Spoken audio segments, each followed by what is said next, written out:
مجھ سے اکثر لوگ پوچھتے ہیں کہ ڈاکٹر صاحب یہ اتنا کولیسٹرول بڑھا ہوا ہے، کیا اس کی وجہ سے ہمیں ہارٹ اٹیک ہو رہا ہے؟ ہماری کمیونٹی میں ہارٹ اٹیک ہو رہے ہیں، فیملیز میں ہارٹ اٹیک ہو رہے ہیں۔ تو میں انہیں یہ کہتا ہوں کہ کولیسٹرول سے بھی زیادہ ایک خطرناک چیز ہے جو کہ آپ کی فیملی میں، آپ کے فیملی ممبرز میں ہارٹ اٹیک کا باعث بن رہی ہے، اور وہ ہے سٹریس، اینزائٹی، ٹینشن۔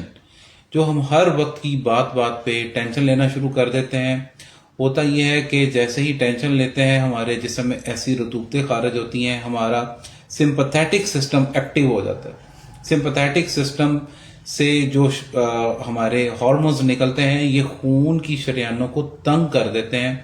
اس سے پھر کیا ہوتا ہے کہ ایک دم سے خون کی سپلائی، بلڈ کو متاثر ہونے کا خدشہ ہوتا ہے، جس کی وجہ سے ہارٹ اٹیک یا even some time cardiac arrest کا خدشہ ہوتا ہے۔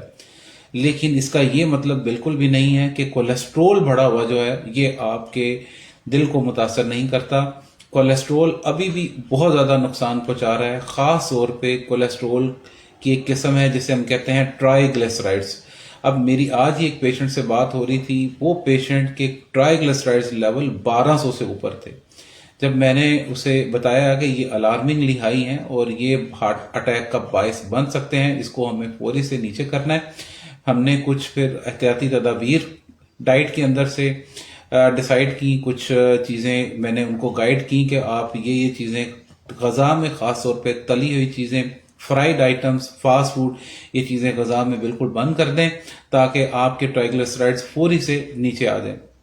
آپ کو بھی ٹیک ہوم میسج یہی دینا چاہتا ہوں کہ سٹریس سے بھی بچیں اور اپنے کولیسٹرول لیولز کو بھی نارمل سطح پہ رکھیں۔ آج کل اچانک اموات کی شرح بہت زیادہ بڑھتی جا رہی ہے، اس لیے کہ آپ خدا نخواستہ کہیں بھی آپ کو یہ پرابلم فیس نہ کرنی پڑ جائے، اس لیے ان دونوں چیزوں کو آج سے ہی اپنا مینیج کرنا سٹارٹ کر دیں تاکہ بعد میں کسی نہ کسی ایسی صورتحال سے سامنا نہ کرنا پڑ جائے۔ اللہ حافظ۔